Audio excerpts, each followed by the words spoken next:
unaweza kufanya mambo makubwa zaidi ya yale tunayoyawaza. Bwana Yesu, asante kwa nafasi hii. Tusaidie tunaposikiza neno lako. Roho Mtakatifu, tufafanulie, tutafasirie, tusaidie kusikia na kuelewa na kufanyia kazi neno lako. Bwana Yesu, tunakushukuru. Tunaomba katika jina la Yesu Kristo Bwana wetu. Amen. Naomba mketi. Bwana Yesu asifiwe. Haleluya. Nimesimama hapa kuendeleza mwendelezo wa somo ambalo kwa majuma kadhaa tulipoketi na kuangalia. Tukasema tutakuwa na mafundisho ya malezi, na tukaanza na mchungaji Daktari Mayala alikuwa mgeni, na siku iliyofuata tulikuwa na mtoto wetu anaitwa Austin, na wiki lililopita tulikuwa na mchungaji Restituta, na leo nitakuwa nikihitimisha kwa awamu hii, lakini naamini Mungu atatujalia wakati mwingine kuwa na mafundisho.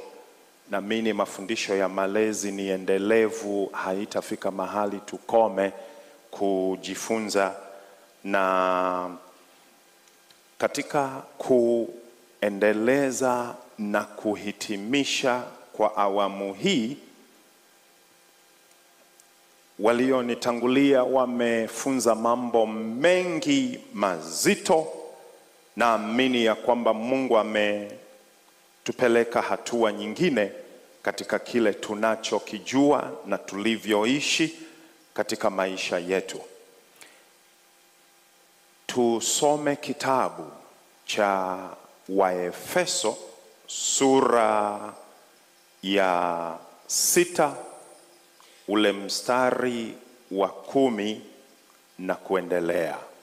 Waefeso sura ya 6 ule mstari wa 10 na kuendelea.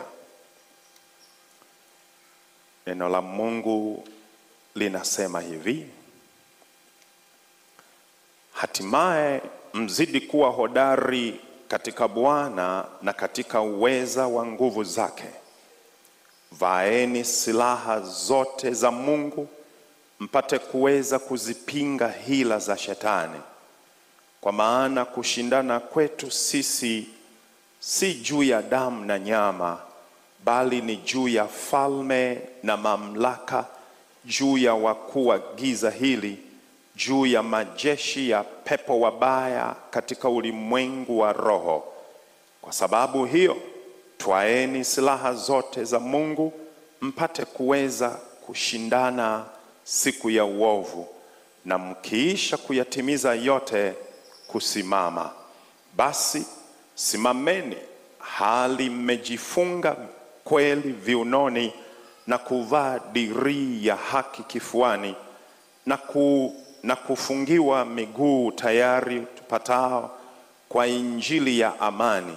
Zaidi ya yote mkiitwaa ngao ya imani, ambayo kwa hiyo mtaweza kuizima mishale yote yenye moto ya yule mwovu.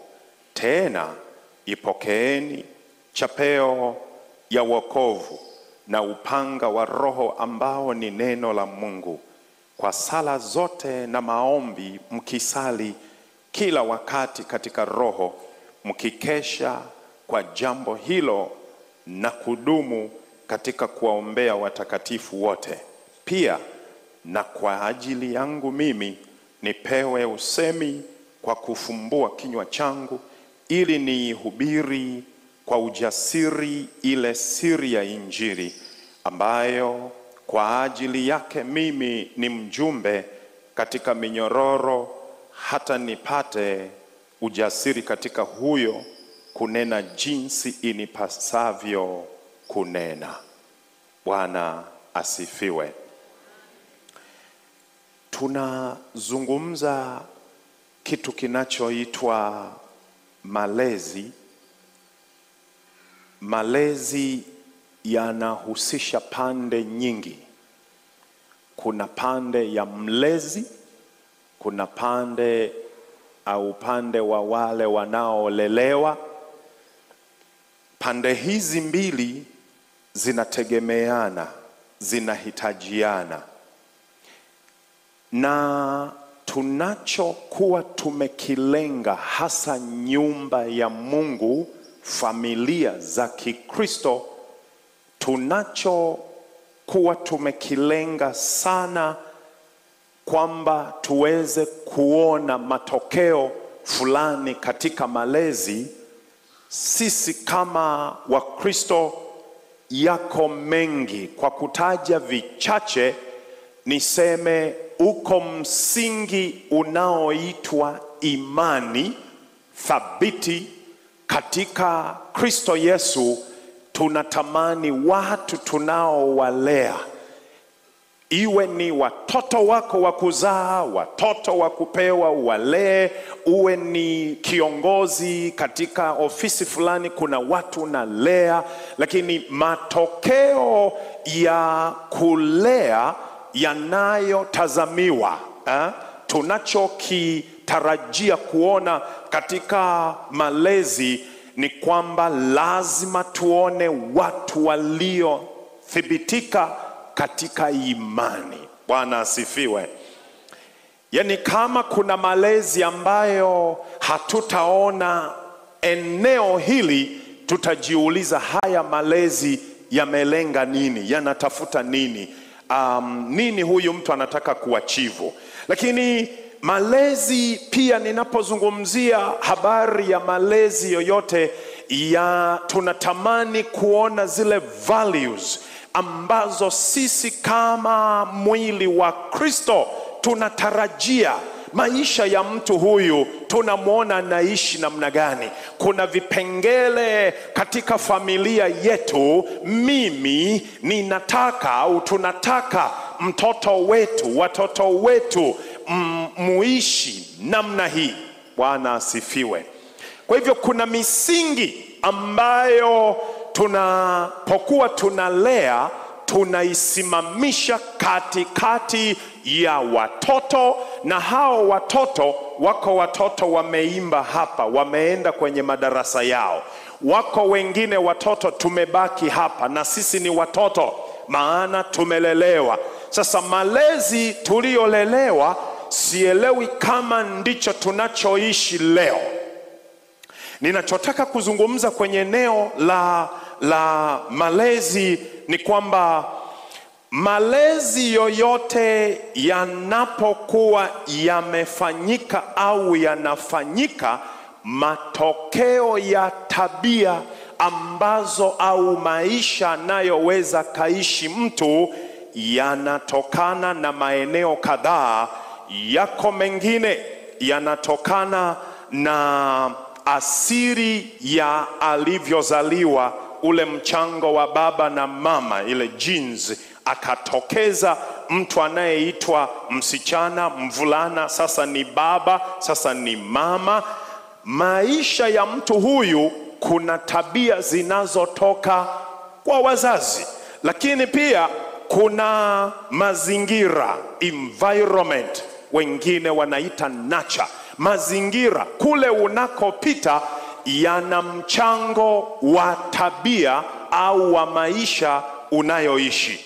Lakini kuna mahali pengine kwenye kule mwanzo ambako Mungu alimpa mwanadamu ile free will, achague, maana kuna uzima na kuna mauti, na alichagua kumkosea Mungu, alichagua kila ambacho hakuwa ameruhusiwa.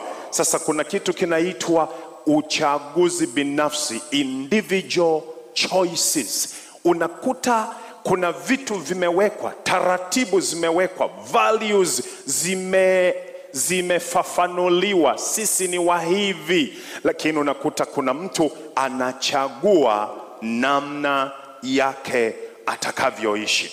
Ndugu zangu, katika maisha yetu ningependa tuangalie maeneo kadhaa. Pamoja na kutaka kusimamisha misingi, au tukiwa tumesimamisha misingi, ni maeneo gani ambayo ni milango inayotumika kuharibu malezi? Natamani tuangalie maeneo haya. Eneo sasa hapa tunaita ni milango inayotumika kuharibu misingi mizuri ya malezi. Ifuatayo ni milango inayotumika kuharibu misingi mizuri ya malezi. Ninapokuwa ninazungumza juu ya hii milango, kusudi lake ni kujitathmini.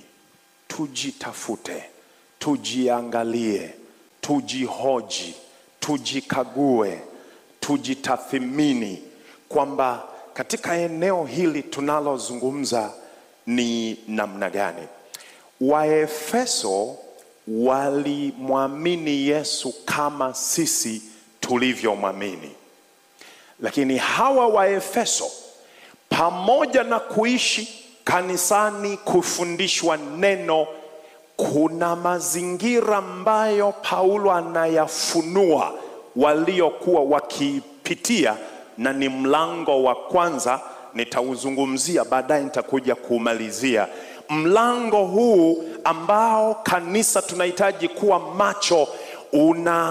Unasimama kama lango la kuharibu malezi au misingi mizuri.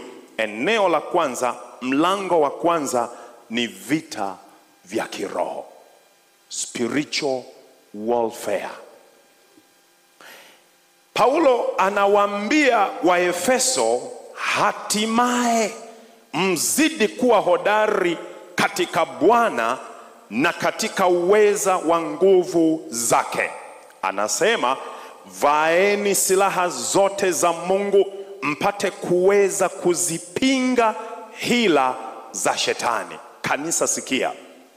Kuna maisha ambayo wewe baba, wewe mama, mmekubaliana mlipobarikiwa watoto wa kuzaa au wa kulea, familia ulio nayo, kuna mambo mmeweka kwamba sisi ni wa Kristo, sisi ni watu wa namna hii. Mmeji-identify na kusema sisi maisha yetu yako namna hii. Mnaimba, mnashangilia, mnaenda kufanya kazi, watoto wanaenda shule. Ninachotaka kusema, kuna kitu kinaitwa vita vya kiroho. Vita vya kiroho ni shetani na majeshi yake. Anaanza vita kupigana na wewe baba au mama, au anaweza kalenga vita yake ielekee kwa mtoto. Mmemfundisha vizuri, mmewafundisha vizuri, malezi yako vizuri, lakini kasimama vita katika ulimwengu wa roho. Na cha ajabu, vita hii, ndugu zangu, sijawahi kuona kipimo cha nguvu za giza kwenye laboratories zetu, kwamba upime pepo fulani, upime uchawi unatenda kazi namna gani, sijui mizimu inatenda kazi namna gani. Hakuna laboratory ya namna hiyo inayoweza kukwambia sasa kipimo kinaonyesha huyu ni pepo maimuna au huyu ni makata. Isipokuwa utendaji kazi wake tunaona matokeo yake. Mtu anapovamiwa na hizi hila za shetani, kinachotokea yako mambo yanaanza kubadilika. Mtu anapovamiwa na nguvu za giza, shetani mwenyewe, utendaji kazi wake unapotenda, haijalishi umefanya nini, kuna vita ndugu zangu, kuna vita. ambayo inapangwa usiku na mchana. Nikiwa mgeni hapa nakumbuka kabisa, memory inaniambia hivyo, nilishawahi kuzungumza juu ya mchungaji mmoja Marekani akiwa na mke wake, wamebarikiwa watoto kadhaa. Yule mtoto wao wa kwanza, kilichotokea, wametumika vizuri, wametembea na Mungu vizuri, wamehubiri vizuri. Hakuna mahali ambapo wanaweza wakanyoshewa kidole kwamba huduma yenu wewe baba mama tunaona kuna shida. Hakuna. Wanasema Mungu asante. Ghafla mtoto wao wa kwanza akaanza kujiunga na makundi, kundi linalompinga Yesu, kundi linalopinga mambo mazuri ya kimungu. Ghafla kaanza kushadidia au kushabikia makundi hayo. Ghafla ameingia kwenye kundi la watumia cocaine, madawa ya kulevya. Wazazi hawa hawana habari, wakaja kustuliwa, wanaambiwa, hivi mnajua tabia ya mtoto wenu? Mnajua saa zingine tunavyo react tukijua ya kwamba huko kuko salama, lakini kumbe kuna mahali adui ameshapenya, amechukua nafasi. Sikiliza kilichotokea. Walipogundua, walipoanza kumsaidia mtoto wao, walijikuta wanaandika kitabu kinachokiri na kusema hata watoto wa watakatifu wanavamiwa. Vita vya kiroho si jambo la mchezo. Vipo vita vya kiroho, lazima tuelewe, tunawindwa. Si jambo la kuchekelea na kusema unajua. Na vita vya kiroho havijui madhehebu, havijui vyeo vyetu, havijui status tulizo nazo. Vita vya kiroho, Biblia inasema hatimaye mzidi kuwa hodari katika Bwana na katika uweza kwa nguvu zake.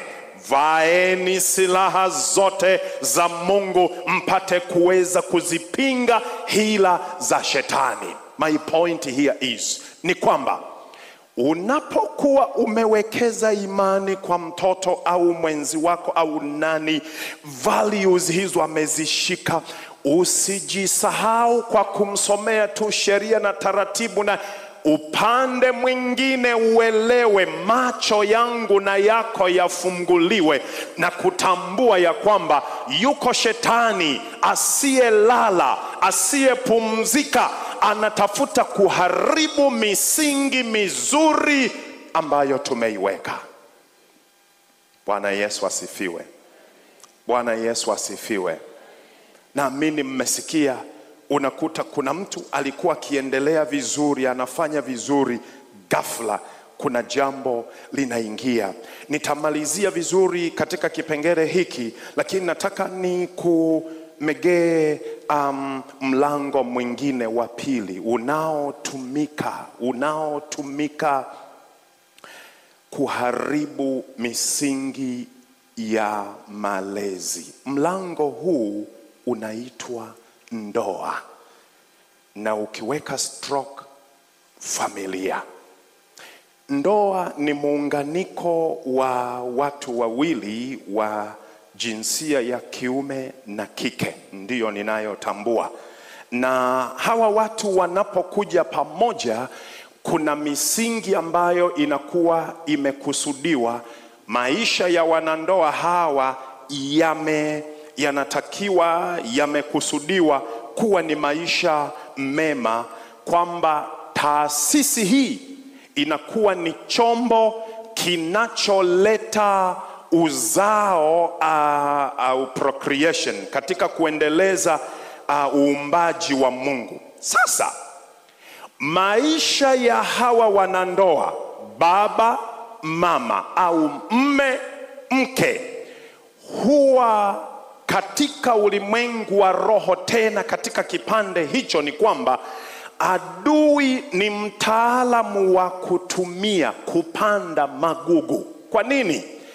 Adui anapofanikisha kupiga ndoa, akapiga kumpiga baba, akawa ni mnyama, akawa ni mtu ambaye si mwaminifu, akawa ni mtu ambaye si wa kujali watoto, akawa ni mtu ambaye si wa kujali kama vile ni mme, hajui hata nafasi yake katika ndoa.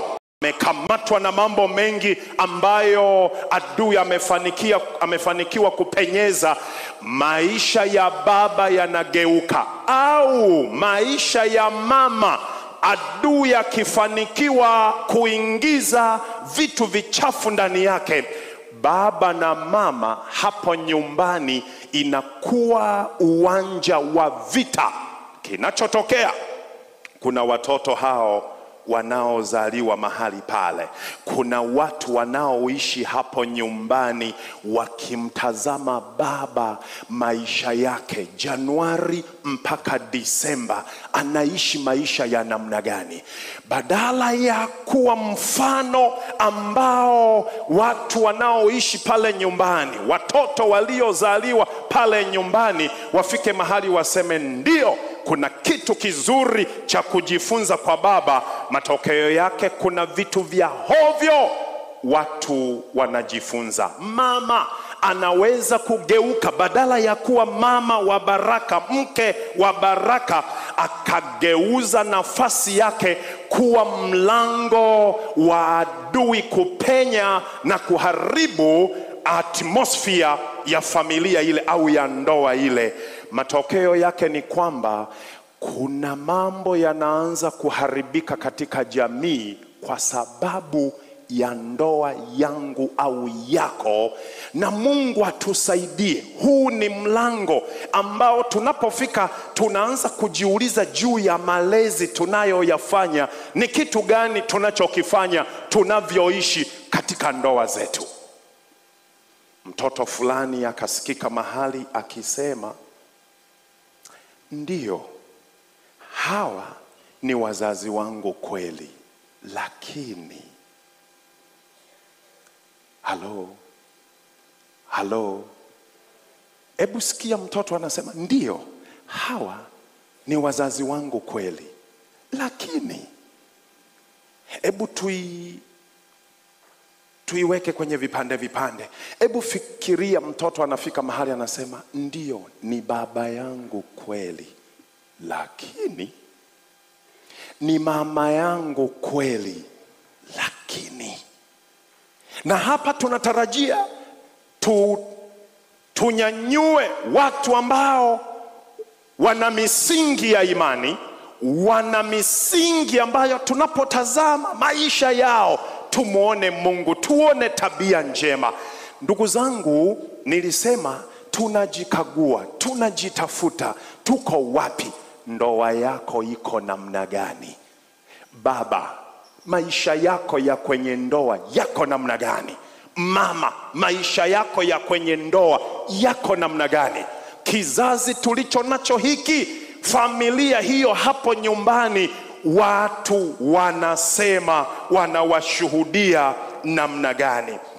Naamini hata nyinyi mlishasikia, wako watu wanasema, kama ndoa ndio hivi, mimi nitakaa hivi nilivyo. Mlango wa tatu ni aina ya maisha tuliyochagua kuyaishi. Lifestyle. Tunapozungumza juu ya aina ya maisha au malezi ambayo tunaweza kuwa tumechagua kuyaishi, Mungu ametujalia tuna maisha tofauti, tuna familia tofauti. Katika miji zetu huko tunajua tunavyoishi. Kuna maisha ambayo familia, baba ameamua, mama ameamua, kulingana na aina 4 za malezi. Kuna aina ya kwanza inaitwa permissive style. Ni maisha ambayo familia, chochote kitakachofanyika, baba anasema ni sawa, mama anasema ni sawa. Hata kama watoto waanze kupokea zawadi kubwa kubwa, mtoto anapewa zawadi ya simu ya milioni 2, mzazi, baba na mama, hana habari, anasema yote ni maisha. Hata kama mtoto asilale nyumbani, arudi usiku, arudi akiwa mlevi, amelewa, hakuna anayejali, anasema wote ni maisha. Akatae kwenda shule, amechagua, ni maisha. Akatae kufanya kazi, amechagua, nayo ni maisha. Akatae kufanya siki, kuja kwenye maombi, yote. Baba hana hili wala lile, anasema ameamua. Matokeo yake ni kwamba tunanyanyua kizazi ambacho ni cha kila mmoja anajiamulia kufanya anayoyajua. Lakini kwenye eneo hili la lifestyle, maisha tulio nayo kule na vitu ambavyo Mungu ametubariki navyo, vinaweza kugeuka kuwa chambo, zinaweza kugeuka kuwa ndoano ya kuharibu misingi mizuri ya malezi. Bwana Yesu asifiwe. Bwana Yesu asifiwe. Moja ya huduma ambazo huku na kule tukifanya, kuna mtu mmoja yeye akasema, ninasema kwa sababu amesema kwingine kwenye social media, kwa hiyo nina uhalali wa kusema, si ndio? Kama amesema kwenye social media, na mimi naweza nikasema. Mtu huyu akasema, mchungaji, usinione hivi, angekuwepo mwenza wangu au mwenzi wangu bado ningesema. Akasema, watoto wetu tumewaharibu sisi wenyewe, mimi na mwenzi wangu tumewaharibu kabisa. Yaani tunavyoona tabia zao ni sisi wenyewe. Alielezea vitu nisieleze, lakini kuna maisha mnayoweza kuwa mmeamua kuishi. Hiyo permissive style ni maisha ambayo unafika mahali, fanya unachojua, fanya unachoweza, lakini matokeo yake ni uharibifu. Kuna aina nyingine inaitwa authoritative, ambayo ni ya unatumia nafasi ya malezi ulionayo, mamlaka, nguvu, na unafanya vile unavyoweza. Japo kunaweza kukawa na mazungumzo ambayo lakini si ya kiwango ambacho kinatakiwa, lakini hii nayo inatumika na kuna faida zake. Lakini nyingine ni neglectful, ile mzazi au wazazi wanaachia kila kitu, fanyeni, wanaruhusu. Nadhani nitakuwa nimegusia nilipokuwa nasema ile ya kwanza. Lakini kuna nyingine authoritarian, ni ile ya udikteta, unatumia mabavu. Ndugu zangu, katika eneo la malezi, kwenye eneo la malezi hii nayo inaingia kule. Lakini lifestyle inawezi kaendana na namna ambavyo mnakula, maisha mnayoishi. Kuna mahali mmoja akasikika anasema, watoto wetu hawajawahi kuonja hata shida siku moja. Hawajawahi kuonja shida. Ninachokizungumza mahali hapa, ndugu zangu, Mungu wa mbinguni atusaidie, kwa sababu kwenye lifestyle, kama tutakwenda kama ambavyo tunakwenda na matokeo yake yapo. Kuna mahali nilipokuwa nikiangalia nikakutana na kitu kinaitwa parental burnout. Unaweza ukafika mahali ukiwa unalea kwa sababu ya changamoto zinazoendelea, ukajikuta umeishiwa au umeharibikiwa. Parental burnout ni ile kuchoka, unasema kama kulea ndio huku, mtoto huyu yuko hivi, au mwenzi wangu yuko hivi, au nani yuko hivi. Unachoka kwa sababu ya style mliokusudia au mlivyokubaliana. Lakini kuna life stress na yenyewe inawakamata sawasawa, inawakandamiza sawasawa. Lakini pia hali ya kiafya ya akili inapata shida, na kunakuwa na unhealthy habits kwenye lifestyle. Unakuta kuna watu ambao kwenye eneo la chakula ni shida, kwenye eneo la fedha ni shida. Wazazi, kanisa, tuangalie mambo haya kwa sababu ni changamoto. Ninapozungumza mambo haya, tunamhitaji Mungu atusaidie. Bwana asifiwe. Bwana asifiwe. Malezi ni kitu kigumu, lakini tunahitaji Mungu atusaidie. Tunaweza tukajaribu kufanya kwa nguvu zetu, lakini Mungu wa mbinguni yupo kwa ajili ya kutusaidia. Ningependa kwenye eneo lile la milango hii mitatu niliyoisema, kuna mlango wa 4 ambao nitaumalizia, alafu tutakuwa tunafika mwisho baada ya kumalizia eneo la vita vya rohoni.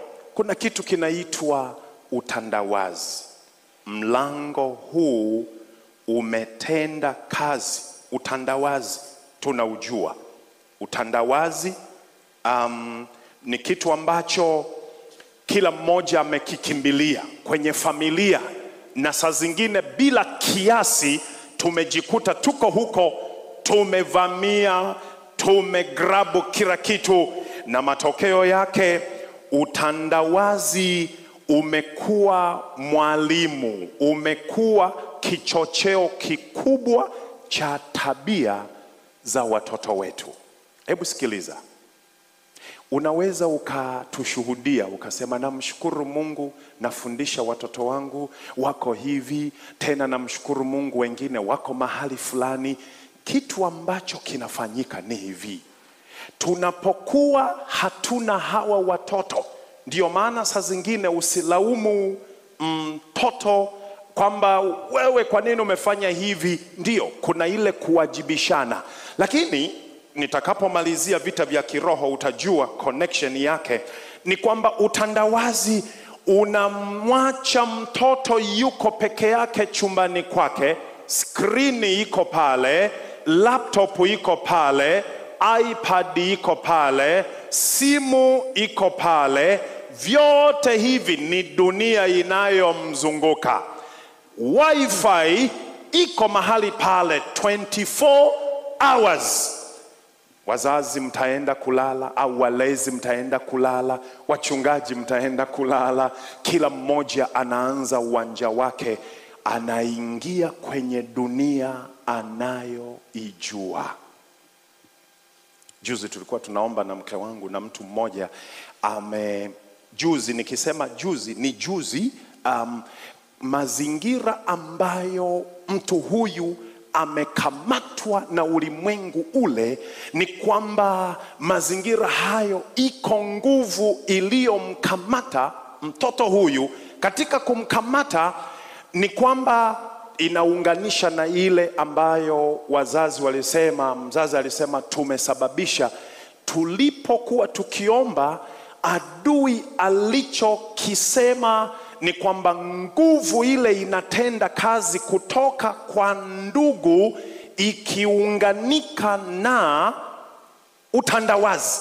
Imagine nguvu kutoka katika ukoo. Kuna mtu ambaye alikuwa anafuatilia maisha ya mtu huyu, lakini pia yeye katika utandawazi amejikuta mtu huyu ameiga na kuchukua tabia mbalimbali ambazo hazikufaa. Ninachotaka kusema, Bwana asifiwe. Bwana asifiwe. Ashukuriwe Mungu, ashukuriwe Mungu. Mtu huyu wakati tunaomba naye, Mungu alimhudumia. Na katika kuhudumia, mambo yaliyotokea, kuna kitu kizuri ambacho Mungu alifanya. Ninachotaka kusema, unaweza ukatulia mahali unasema namshukuru Mungu kwa ajili ya wanangu au mwenzi wangu, ukarelax. Kuna mlango wa utandawazi. Kuna mlango wa utandawazi. Kuna watu wanasahau ndoa zao. Kuna watu wanasahau biashara. Kuna watu wanasahau huduma. Kuna watu wanasahau majukumu waliopewa kwa sababu ya utandawazi. Utandawazi amekuwa mwalimu ambaye anaingiza kitu kidogo kidogo. Juzi tulikuwa na maombi, nikisema juzi na yenyewe ni juzi, maana ilikuwa Alhamisi. Kuna watu wakashare kwamba kuna mazingira ya utandawazi. Katika mazingira hayo adui amejipenyeza kutoka kwenye hizi katuni tunazoangalia, watoto tunafurahia, wanaangalia, na walezi wa watoto wengine leo ni cartoons bila hata kuchunguza ni katuni za namna gani. Hebu muulize jirani yako, watoto wako wanaishi kwa kutegemea katuni au namna gani? Bwana asifiwe. Basi kwa sababu hilo swali lina ukakasi, muulize watoto wako walishawahi kuangalia katuni? Swali ni katuni za namna gani? Maana huko uchawi, ushoga na vitu mbalimbali vimeingizwa kwa nguvu zote. Kwa nguvu zote. Kwa nguvu zote. Utandawazi ni jambo la kuchunga, na sio tu kulifurahia kwamba sisi watoto wetu wako vizuri, anaweza kalogin yeye mwenyewe. Yani hebu ifikiria, haka katoto kanaweza kakalogi in. Hilo neno tamu. Bwana asifiwe. Hilo neno tamu. Anaweza kalogin, ndio. What next?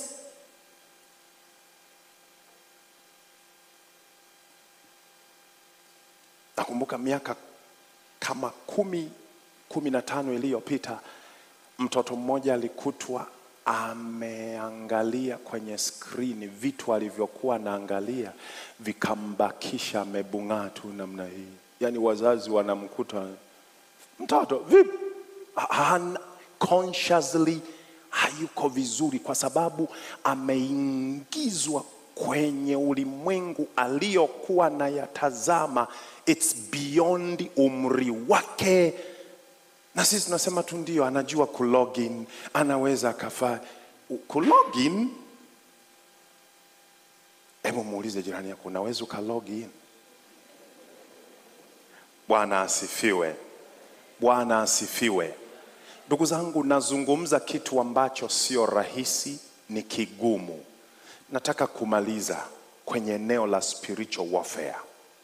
Shetani anapopambana na maisha yetu, kwenye Waefeso tumeambiwa tuvae silaha za Mungu tupate kuweza kuzipinga hila za shetani. Anachokifanya shetani ni nini? Njia anazotumia kumwingia mtu, methods of influence. Cha kwanza anachokifanya, anafanya kwa mmeo, mkeo, watoto, anaweza kafanya kwangu. Sikiliza, cha kwanza ni kuiba imani, choking faith. Anaiba. Marko sura ya 4 ule mstari wa 1 hadi wa 9 ni ule mfano wa Yesu wa mpanzi. Mpanzi aliondoka akapanda. Alipokuwa akipanda, mambo yaliyotokea katika maisha ya mtu huyu, alipopanda zile mbegu, kuna mjanja alikuja akaiba zile mbegu. Na mfano huu kuna fundisha, kuna imani inawezi kaibiwa. Shetani Unaweza ukamuona mtu anakuja kanisani, unaweza ukawa na mwanao. Ndugu zangu, naomba tuangalie hili. Anaweza akawa amevamiwa na imani yake imeibiwa. Anaweza akawa nyumbani, anaweza akawa shuleni, anaweza akawa nyumbani kwake. Lakini kitu kingine shetani anafanya, anapofusha roho, upofu wa rohoni, spiritual blindness. Tuna watu wengi ambao spiritually they are blind. Mazingira haya ukisoma katika Wakorintho wa pili sura ya 4 ule mstari wa 4, utaona namna ambavyo adui anazuia ule ufahamu wetu tuwe na upofu wa rohoni. Unaweza ukawa na mtoto, unaweza ukawa na mtu nyumbani, lakini spiritually, kiroho ni kipofu. Na changamoto mpaka tunakwenda kuibuka kuwa na viongozi ambao spiritually ni wapofu.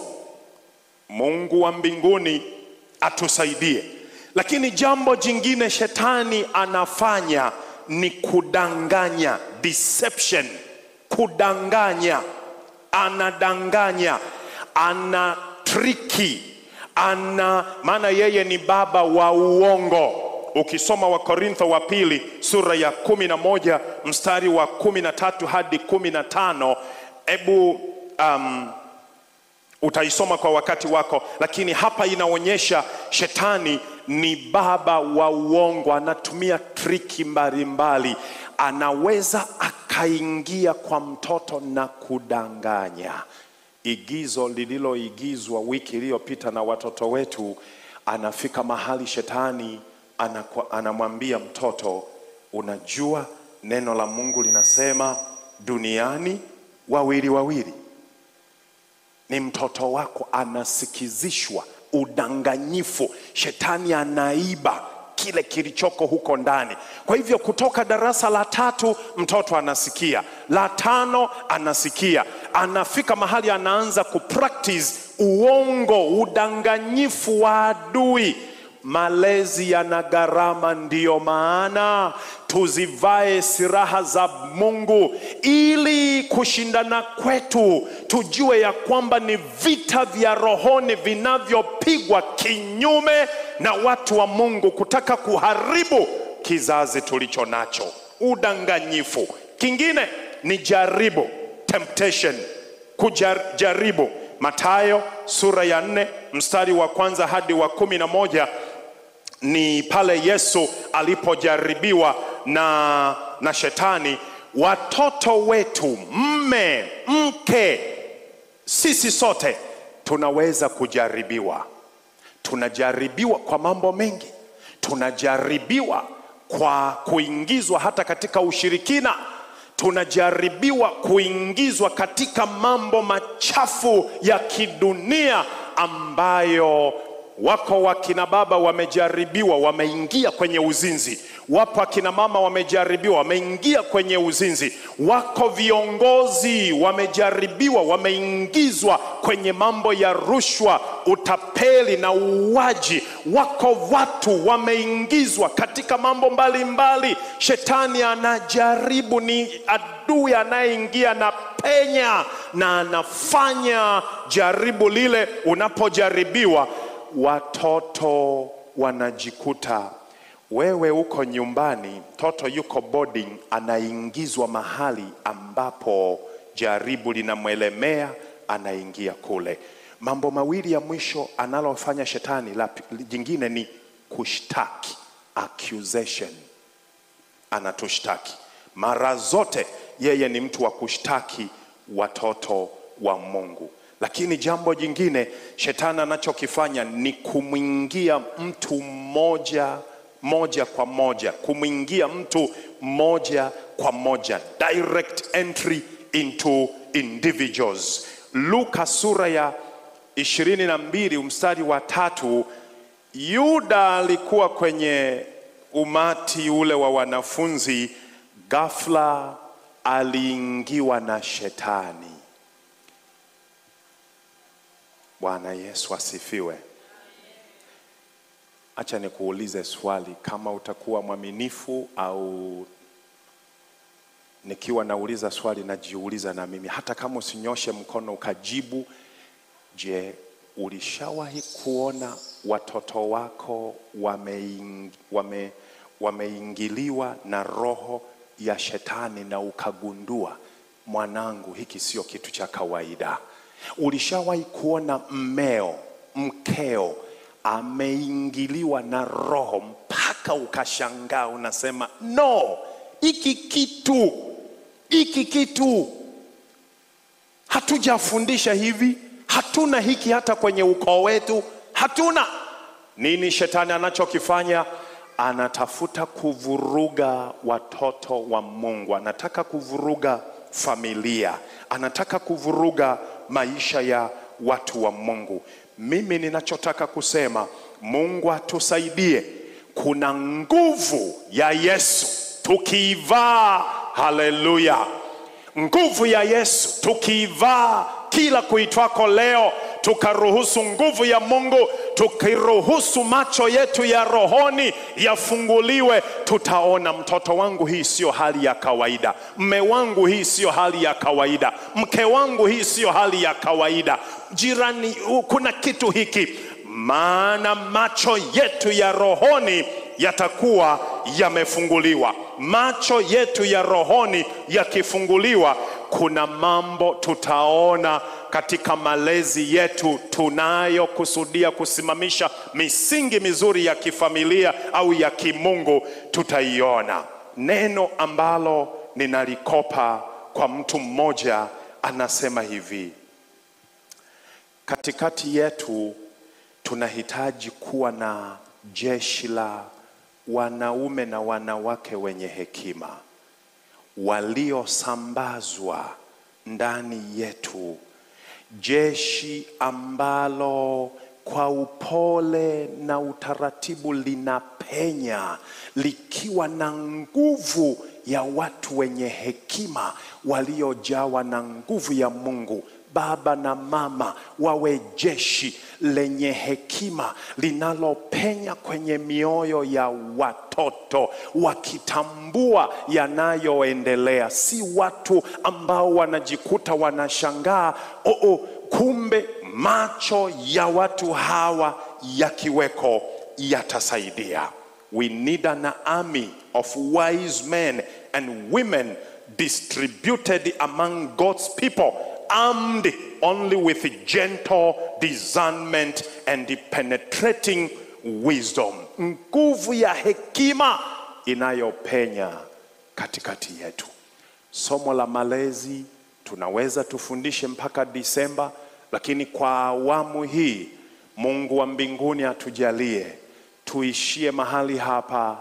Mungu wa mbinguni, yala aliyoyapanda tokea day one tunajifunza malezi mpaka leo, Mungu wa uzima atusaidie. Swali langu, maisha yako ulio nayo, Roho Mtakatifu anapokutazama katika eneo la malezi, watu wanajifunza nini? Ndoa yako watu wanajifunza nini? Kulea kwako watoto wanajifunza nini? Naomba tusimame.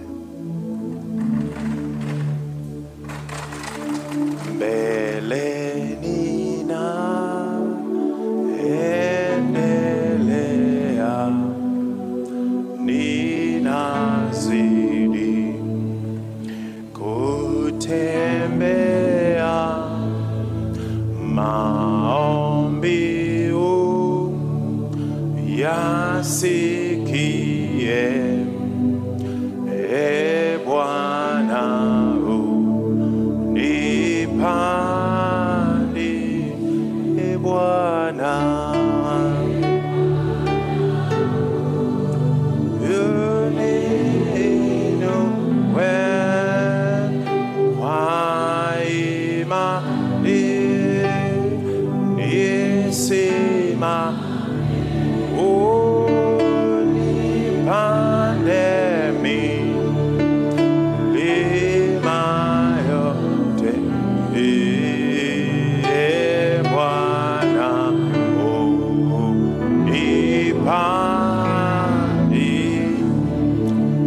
Funika macho yako.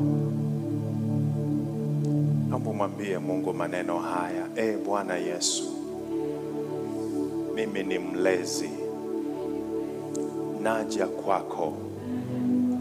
Unajua moyo wangu, unajua maisha yangu, yale ninayo yatoa kwenye jamii. Unajua maisha yangu, mahali pengi nimekukosea. Bwana Yesu, ninatubu. Unisamehe, unisafishe kwa damu yako, katika jina la Yesu. Mahali nilipofundisha vibaya, mahali nilipoonwa vibaya, ukianza wewe Mungu wa mbinguni na jamii inayonizunguka, Bwana Yesu, unisamehe, unitakase kwa damu yako, katika jina la Yesu. Naomba umwambie Mungu kwa ajili ya familia yako, uzao wako, mme wako, mke wako. Umwambie Mungu juu ya, kama ni kijana, umwambie Mungu juu ya malezi utakayo yafanya hapo baadaye.